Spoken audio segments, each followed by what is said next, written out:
Hi, welcome to our channel Dhatri TV. ఈరోజు మనతో పాటు ఉన్నారు యాంటీ కేర్ సెంటర్ నుంచి రాహుల్ రెడ్డి గారు. Hi sir. హలో. సో ఈ బీపీ వచ్చిన వాళ్ళు అంటే ఫ్యామిలీ లైఫ్కి చాలా వాటికి దూరం అవుతారు అని చెప్పేసి ఉన్నాను. ఎంత వాటికి నిజం. అండ్ ఇంకోటి వీళ్ళది స్పర్మ్ కౌంట్ కూడా చాలా వాటికి తగ్గిద్ది అని అంటారు. అంటే రెండు రకాలుగా ఉండొచ్చండి. ఇక్కడ ఎవరికైతే బ్లడ్ ప్రెషర్ ఉందో, మనం బ్లడ్ ప్రెషర్ ఉన్న వాళ్ళకి సెక్షువల్ లైఫ్ అనేది డిస్టర్బ్ అవుతుంది. ఎందుకంటే బ్లడ్ ప్రెషర్ కంట్రోల్లో లేకపోతే అది ఎరెక్షన్స్ని అఫెక్ట్ చేస్తుంది. అంటే అంగస్తంభన ప్రాబ్లం వచ్చే సమస్య, ఆ సమస్య వచ్చే ఛాన్సెస్ చాలా ఎక్కువగా ఉంటాయి. కానీ ఇక్కడ మనకు తెలియాల్సిన విషయం ఏంటంటే, కొన్ని రకాల మాత్రలు మనము బీపీ ఉన్న వాళ్ళకి ఏదైతే బీటా బ్లాకర్స్ అంటాం, ఆ బీటా బ్లాకర్స్ అనే టాబ్లెట్స్ వల్ల కూడా మనకు అంగస్తంభన ప్రాబ్లం వస్తుంది. అంటే మేము చదువుకునే రోజుల్లో, మేము ఎంబీబీఎస్ చేసిన రోజుల్లో అప్పుడు ఎలా ఉండేదంటే అటెన్ 50 అనే టాబ్లెట్ ఉండేది. అటెన్ ఎల్లాల్ అంటాం. కామన్, ఏ హాస్పిటల్ పోయినా బీపీ వస్తే అదే ఇచ్చేవారు. బీపీ ఉందా అటెన్ 25 or 15 అంతే. కానీ తర్వాత తెలిసింది ఏంటంటే ఆ టాబ్లెట్ తీసుకుంటే అంగస్తంభన ప్రాబ్లం వస్తుంది. ఇప్పుడు కూడా కొన్ని వేల మంది బీపీ ఉంటే ఇప్పుడు కూడా అదే వాడుతున్నారు. సో అలా ఏదైనా ఉండి ఆ టాబ్లెట్ వాడుతుండి అంగస్తంభన ప్రాబ్లం వస్తే ఆ టాబ్లెట్ని ఫిజిషియన్ కలిసి ఆ టాబ్లెట్ని మార్చుకోవాలి. అంటే ఇప్పుడు ప్రజెంట్ టెల్మాహాక్స్ లాంటివి ఎక్కువ, అలాంటివి సేఫ్.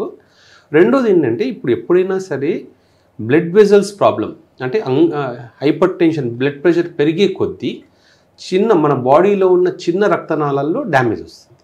ఆ చిన్న రక్తనాళాల్లో ఎక్కువగా ఉన్న ఆర్గన్ ఏంటంటే పెనిస్. సో ఆ పెనిస్లో ఉన్న బ్లడ్ వెజల్స్ అనేవి బీపీ కంట్రోల్లో లేకుండా ఉన్నప్పుడు ఏమవుతాయంటే ఆ బ్లడ్ వెజల్లో స్టిఫ్నెస్ వస్తుంది. మనం ఆర్టీరియల్ స్టిఫ్నెస్ అంటాం. అప్పుడు నార్మల్గా పెనిస్ అనేది ఒకటి స్పాంజ్ టిష్యూ లాగా ఉంటుంది. అంత బ్లడ్ వెజల్సే ఉంటాయి. దాంట్లోకి ఎంత ఫ్రీగా బ్లడ్ పోతే అంత మంచి ఎరెక్షన్స్ వస్తాయి.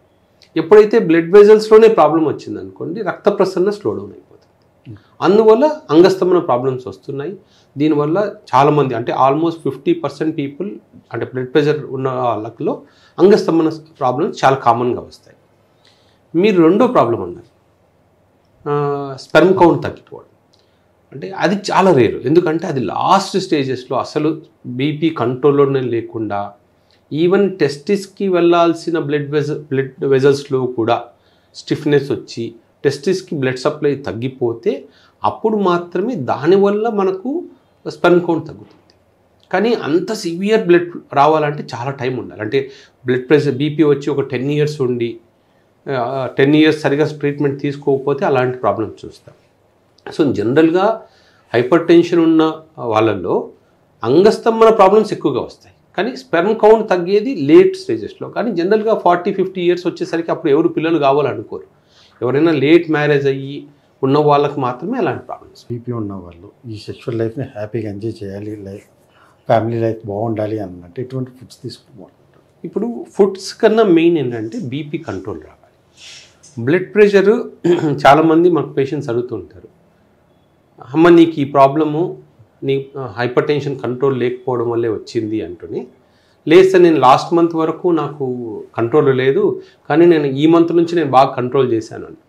కానీ కంట్రోల్లో ఉన్నా కూడా నాకు అంగస్తంభన మళ్ళీ అవ్వట్లేదు అంటారు. ఇది ఎందుకు అంటే, పెనిస్లో ఒక్కసారి బ్లడ్ వెజల్స్ బాగా డ్యామేజ్ అయిన తర్వాత మనం ఒక్కసారి అది షుగర్ ఉన్నివ్వండి, బీపీ ఉన్నివ్వండి, ఈరోజు కంట్రోల్ చేసినంత మాత్రాన ఇంతకుముందు జరిగిన డ్యామేజ్ అనేది మళ్ళీ నార్మల్ అవ్వదు.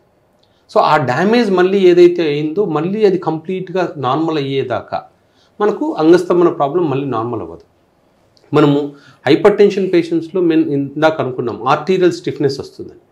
ఈ ఆర్టీరియల్ స్టిఫ్నెస్ తగ్గడానికి జనరల్గా ఈవెన్ మనం మందులు ఇచ్చినా కూడా మినిమం 3 to 4 months టైం పడుతుంది.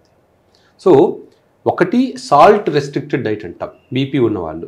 సో వీలైనంత వరకు ఉప్పు తగ్గించి తినాలి. బ్లడ్ ప్రెషర్స్ నార్మల్గా అది మందుల వల్ల కానీ ఎక్సర్సైజ్ వల్ల కానీ కంట్రోల్లో ఉంచుకోవాలి. సో ముఖ్యంగా ఏంటంటే ఎక్సర్సైజ్. సో ఓన్లీ నేను టాబ్లెట్స్తోనే బీపీ కంట్రోల్ చేస్తాను, లేదా నేను ఓన్లీ మెడికేషన్స్ బాగా తీసుకుంటాను, లేదా న్యాచురల్గా యోగా చేస్తాను అనేవి కొంతమందికి ఉంటాయి, కాన్సెప్ట్స్ ఉంటాయి. నేను అసలు మందులు తీసుకోవట్లేదు సార్, నేను ఓన్లీ ఆయుర్వేదిక్ మందులు తీసుకుంటున్నాను, హోమియో తీసుకుంటున్నాను, లేదా యోగా చేస్తున్నాను. అలా కాదు. ఎక్సర్సైజ్ అనేది రోజుకి అట్లీస్ట్ 40 minutes అన్న చేయాలి బీపీ కానీ షుగర్ ఉన్న వాళ్ళు. ఎందుకంటే ఇది ఒక్క ప్రాబ్లమే కాదు, మనం ఇందాక అనుకుంది బ్లడ్ వెజల్ డ్యామేజ్ అనేది అది పెనిస్లో అవ్వచ్చు, హార్ట్లో అవ్వచ్చు. సో మనకు ఒక కాన్సెప్ట్ ఉంది, హార్ట్ అటాక్ అంటాం కదా, అంటే హార్ట్లో ప్రాబ్లం వస్తే హార్ట్ అటాక్ అంటాం, పెనిస్లో ప్రాబ్లం వస్తే పినైల్ అటాక్ అంటాం. రెండు ఒకటే, కానీ పెనిస్లో వచ్చే ప్రాబ్లం హార్ట్లోకి వచ్చే ప్రాబ్లం కన్నా అట్లీస్ట్ 5 years ముందు వస్తుంది. సో జనరల్గా ఇప్పుడు ఎవరికైతే అంగస్తమన ప్రాబ్లం ఉందో, ఆల్రెడీ బీపీ కానీ షుగర్ కానీ ఉన్నాయనుకోండి, మనం ఫస్ట్ చూడాల్సింది ఏంటంటే ఈ అంగస్తమన ప్రాబ్లం రావడానికి రీజన్ ఏంటి. ఏదో హార్మోన్స్ తక్కువ అవడం వల్ల వచ్చింది, లేదా సెక్స్ అంటే భయము, లేదా పర్ఫార్మెన్స్ యాంగ్జైటీ వల్ల వచ్చింది అనుకోండి, అవి చిన్న చిన్న ప్రాబ్లమ్స్, వాటిని గురించి మనం పట్టించుకోకూడదు, అవి అన్నీ ఈజీగానే ట్రీట్ చేయొచ్చు. కానీ పెనిస్లో ఉన్న బ్లడ్ వెజల్స్ డ్యామేజ్ వల్ల వచ్చిందనుకోండి, మనం ఇనిషియల్ స్టేజెస్లో సరైన మెజర్స్ తీసుకుంటే ఫ్యూచర్లో వచ్చే కార్డియాక్ రిస్క్ని మనము అవాయిడ్ చేయొచ్చు. అందుకని ఒక సేయింగ్ ఉంది, హార్ట్ ప్రాబ్లమ్స్ ఉన్న వాళ్ళల్లో ఈడీ అనేది ఒక 5 years ముందు నుంచే ఉంటుంది. అంటే ఆ ఈడీ వచ్చినప్పుడు ఎరెక్షన్ ప్రాబ్లమ్స్ వచ్చినప్పుడే మనం ఐడెంటిఫై చేసి ప్రాపర్గా ట్రీట్ చేస్తుంటే ఈ హార్ట్ ప్రాబ్లమే రాకుండా చేయొచ్చు. ఓకే, సో దాని ఇంపార్టెన్స్ చేంజ్ చెప్పింది. చాలా బాగా చెప్పారు. Thank you so much.